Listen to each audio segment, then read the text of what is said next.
Hello, my name is Nicole Roberts, and I'm the Community Outreach Coordinator with the St. Petersburg Downtown Partnership and Project Manager of Car Free St. Pete.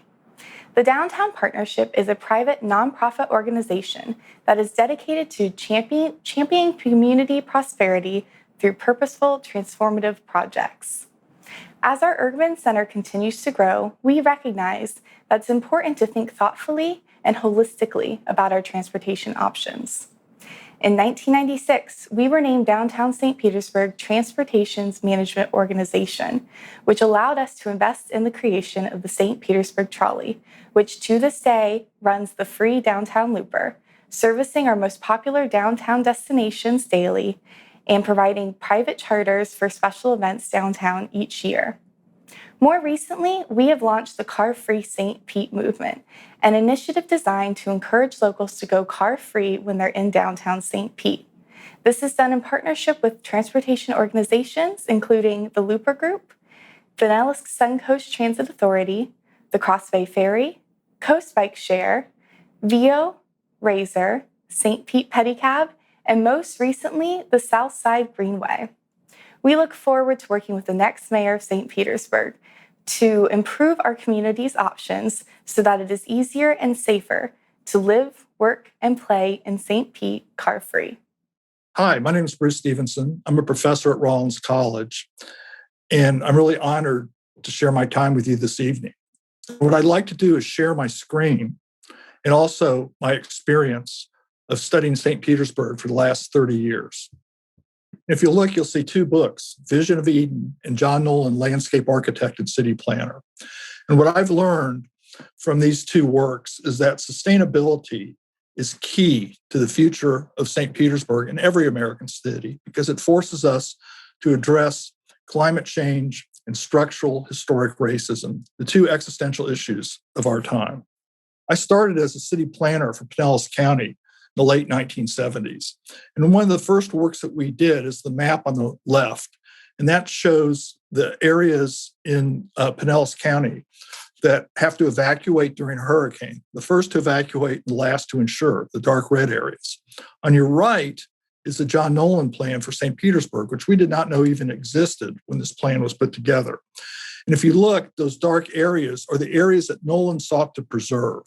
And sustainability by definition, seeks to limit growth to ensure that development meets the needs of the future without compromising the needs of the present.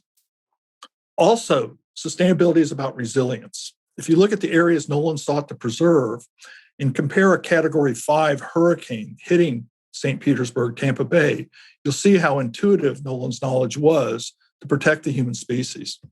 But Nolan wasn't just about environmental protection. He was also about profit. And he envisioned St. Petersburg as becoming the bastion of the American Riviera. And if I could briefly look at his plan, you'll see the barrier islands he sought to preserve. And at that time, there were no bridges to the barrier islands because of the frequency of hurricanes. He promoted putting a tram or a streetcar running from the barrier island to a development node right at Boca Ciega Bay. The green is obviously preservation. The yellow is tourist accommodations. And then this purple is what we call today mixed use business. And it's all set on a streetcar line. And what would that look like? Well, that's Nice, France. That was the model that Nolan sought to emulate. And in my view, unfortunately, that did not come into fruition. But it's not a crazy idea because St. Petersburg, the public waterfront we all love, was based on Nice, France. It was an adoption of Nice, France.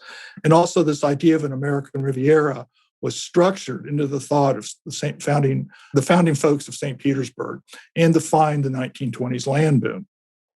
The other item I want to make sure you understand is that Nolan's plan was what we call today walkable urbanism, that the purple areas that you see were commercial areas that you could walk to get your daily needs. They're all set out on a streetcar line and also on a half mile, as were the parks.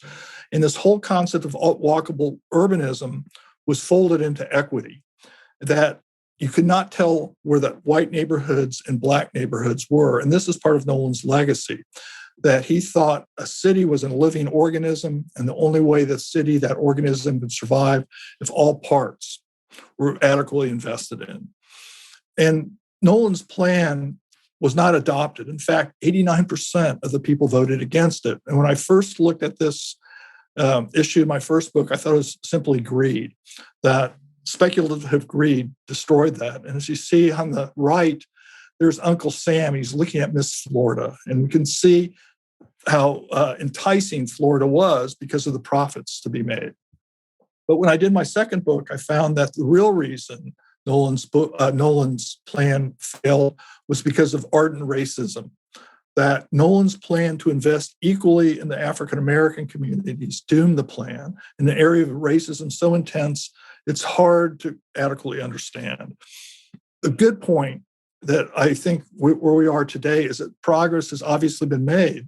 And when you look at the sustainability plan for the city of St. Petersburg, it stresses the issue for racial equity and also the need to provide transportation and what we call multimodal, various forms of transportation. Why is that important? Well, first of all, if you look at areas with poor transportation systems, you have high pedestrian death rates. Orlando's number one, St. Pete, Tampa are number two. And this ties into the graph on the bottom of social equity. And if you look, Orlando has the lowest social equity score in the United States because we arguably have the worst transportation system for lower income folks. And a long story short, an adequate transportation system with a number of choices is the best way to achieve social equity. And I say this because the current book that I've just finished looks at Portland and Orlando. I served on the mayor of Orlando's sustainability task force. In our first meeting, he said, we are going to become the Portland of the Southeast because Portland put together the nation's first sustainability plan. And basically what we did in Orlando was plagiarize Portland's plan. And I stress livability because livability is that concept John Nolan illustrated, how to put places that are walkable, that are livable, and that will also enhance what we call social capital. And to understand this, I moved to Portland, sold my car, and was able to adapt to a streetcar system. Portland's the first city in 50 years to adopt a streetcar. And this was the focus of my book. What was it like to adopt a walkable urbanism lifestyle? And the Pearl District, where I live, it's, quote, the best large walkable urban neighborhood located in the core of an American city, focused on the streetcar. But what's fascinating about it, it used to be an unlivable industrial area. If you look at that box on the right is a neighborhood that's been transformed. And perhaps most importantly, in that neighborhood, a third of all housing has to be affordable. And where I'd like to leave you tonight is a piece I wrote for Planning Magazine back in January. And it says, promoting the proximity of people from different classes and incomes has worked in Portland, but can planners transfer that model to more racially diverse cities? Black Lives Matter provides an answer there. As protest turns to policy, restructuring property rights to build pedestrian-scaled, sustainable communities is essential to systematic reform.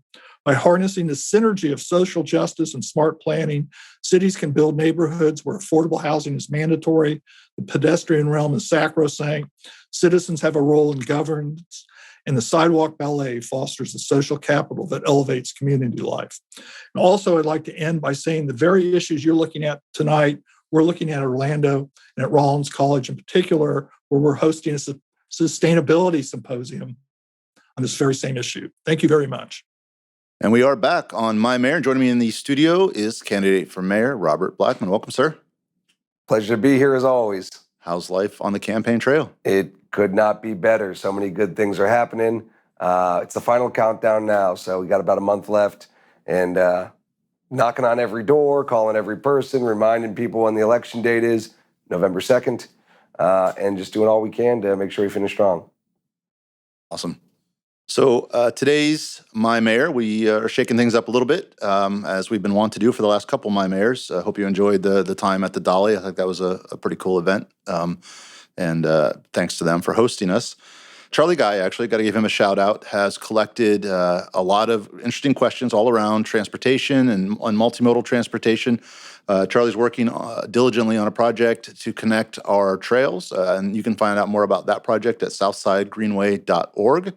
And he's got a cool map there, and he's doing a lot of good work in connecting the community around this issue. And to that end, he's brought together some groups and some questions from those groups. So we're going to dig into those. A little set the stage. In 2019, Mayor Kreisman and key city staff attended the Bloomberg Harvard City Leadership Initiative, further influencing the development of the St. Petersburg Integrated Sustainability Action Plan. The city's vision was based upon utilization of several tools and exercises as part of a business and community engagement process, and it yielded two major issues. First, citizens need avenues for equal access to multimodal transportation and affordable housing. And second, sustainable action across the city must be tied to racial and socioeconomic equity with access to education and employment opportunities. So through that lens, we'll dive into our questions. The first one comes from Jason Mathis, the CEO of the St. Petersburg Downtown Partnership. He's actually got two.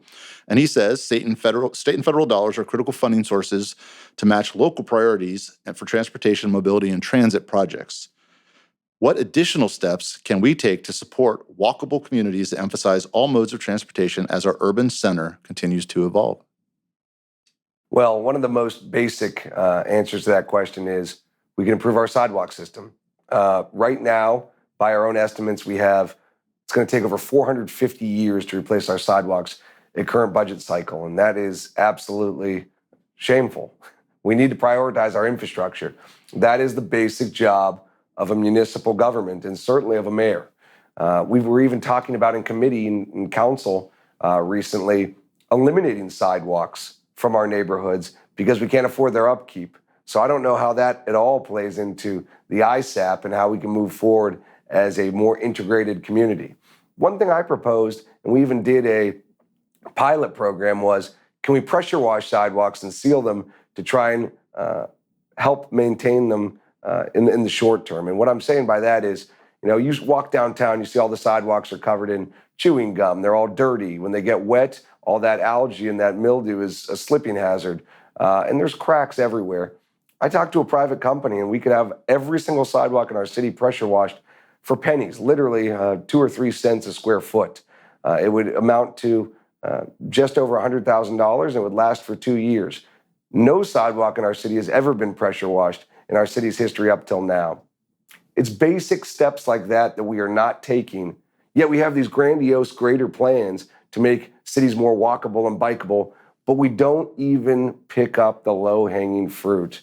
And that's the kind of changes I want to make. Stuff like that, stuff like adding in sidewalks, maintaining our sidewalks, but also putting in bike trails that are truly safe and encourage bikeability and walkability, not these on-street bike lanes that we have so often that are unsafe.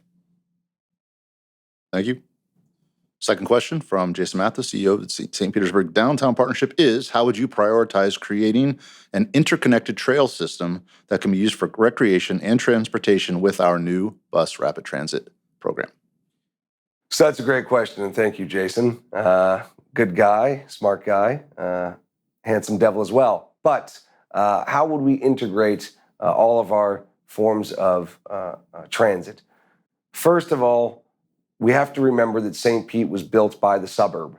We were largely built out in the late 50s during our different boom times, 1910, 20s, and then the 50s, basically everything was built out. So we have to make sure that we bridge those gaps and not one form of transit works citywide. That's why we need to look into and take into account options such as autonomous vehicles, ride share. These could all be forms of PSTA. You see on St. Pete Beach, they've got their freebie system where they have a ride share system that's available where they opted out of BRT.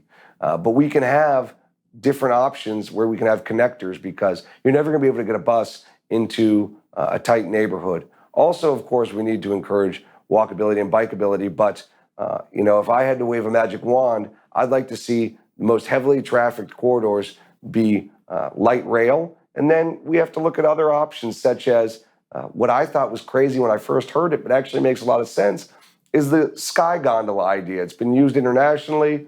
And we could do that. Of course, it'd be slow to take acceptance and foothold, but we could put, instead of congesting things artificially by putting stuff on grid, AKA removing lanes for a bus lane or a bike lane, we could put stuff like the Sky Gondola parallel to the Howard Franklin, say, and you could have that post be in the water and be traveling. The cable itself generates momentum. Solar panels could run it, but we need to be innovative. And the reason is we didn't have transit when the city was developing. And because of that, you have to be nimble and flexible to retrofit the city.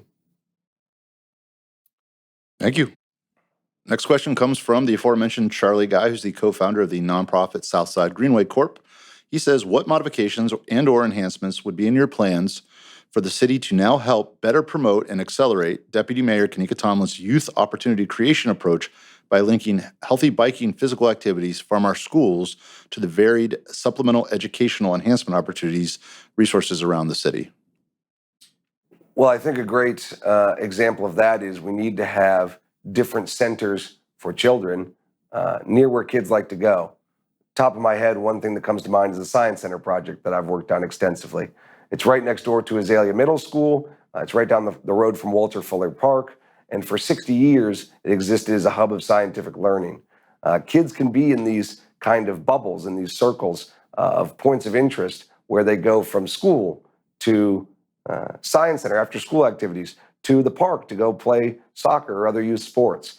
But we need to make sure that we have these different hubs and these different corridors so there's no outliers. And that's why the Science Center is such a great option, because it's right where there's already a high density of children who can utilize the services. All right, moving on. Beatrice Farrell has our next question. She's the executive director of the Deuces here in St. Pete.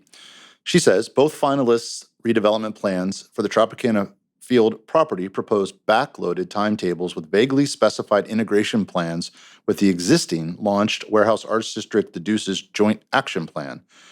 The Southside St. Pete community, designed and now partially funded with both city and private organizational assistance, deserves a more timely near-term improvements with accelerated financial support. If elected mayor, what definitive steps would you take to accelerate the completion of this excellent existing community-initiated plan?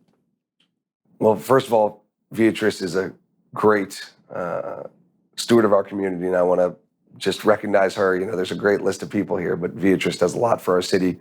So thank you, Beatrice. Concrete, tangible steps. That's what all government should be about, making concrete, tangible progress, not just doing reports and putting them on a shelf. We far too often see that happen.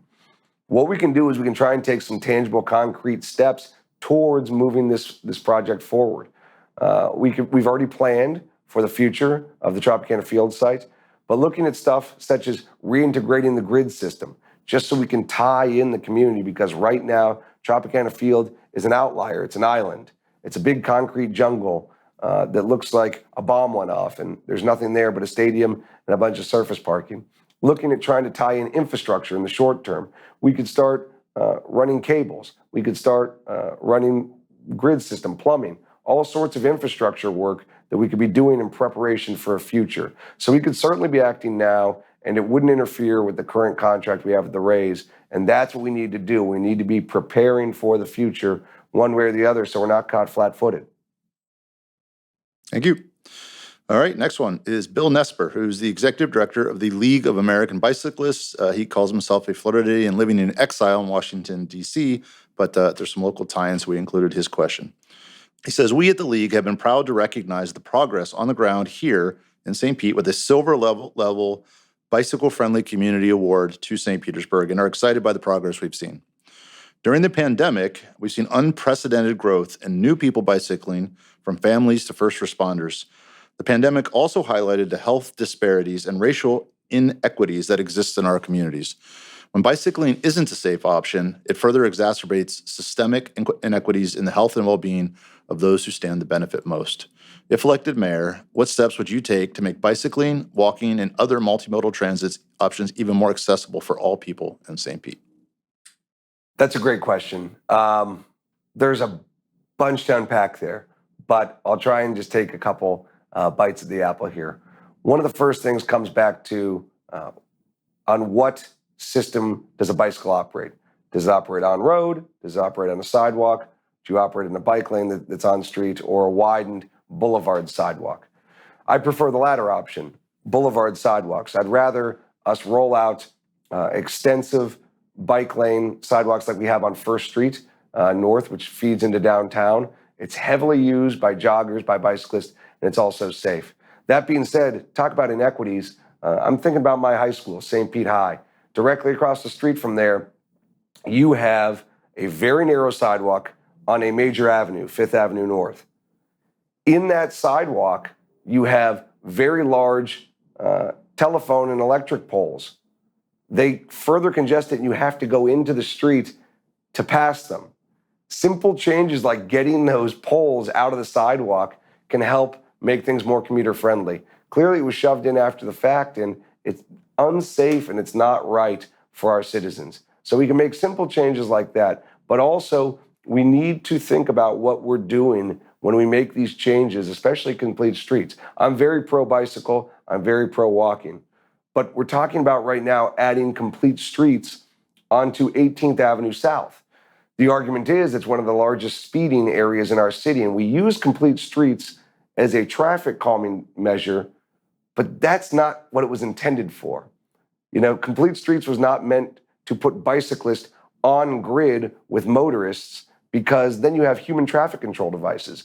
That's why I'd like to see true off-grid, raised sidewalk, boulevard sidewalks as the implementation of complete streets. It'll cost a little bit more money, but it plays into what I said about our sidewalk maintenance in the greater city. And it'll keep people safe, but also truly encourage non-vehicular forms of transit, which right now we're not, because frankly, on-street bike lanes are not the way to go. When you have turn lanes intersecting with bike lanes, you can have a real problem on your hands.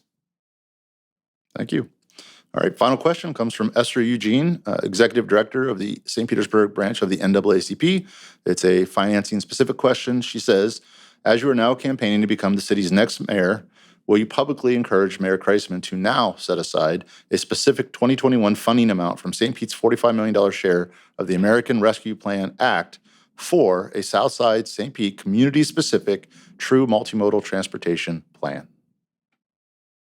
Well, we're pretty late in the game here, right? The election, I just said, is in about a month. Of course, I've already said I encourage all multimodal transit, because that is how you have true, complete neighborhoods. I've said constantly on the campaign trail, the problem with St. Pete, although we have growth, is you have neighborhoods where property values have gone up, but everyone's being filter fed into downtown. We need to have neighborhoods that are dependent on their own. And by that, I mean every neighborhood should have a bar. Every neighborhood should have a grocery store. Every neighborhood should have a dentist, a doctor's office. This is how you have a complete neighborhood, where you can get all the goods and services and social gathering you need without leaving your neighborhood. We don't have that in St. Pete. There's very few true, complete neighborhoods. And that is what these multiple forms of transit encourage. Now back to the question at hand. Mayor Kreisman has a very limited time left, and he's trying to shoehorn in quite a few projects. I have my own thoughts and ideas that I'd like to implement, and I see always at the end of these mayoral terms that the mayor tries to set things up as their legacy for the next 1, 2, 3, 4 years. A mayoral term is only 4 years. You can't cut that much into the next mayor's platform. So Esther's a great person as well. Would love to chat with you on that, but I encourage open-mindedness at the ballot box, because the next mayor will be the one who truly has the decision to be made of where to allocate those funds. Thank you. Candidate for Mayor Robert Blackmon. Appreciate you stopping by. Always a pleasure. November 2nd. Thank you.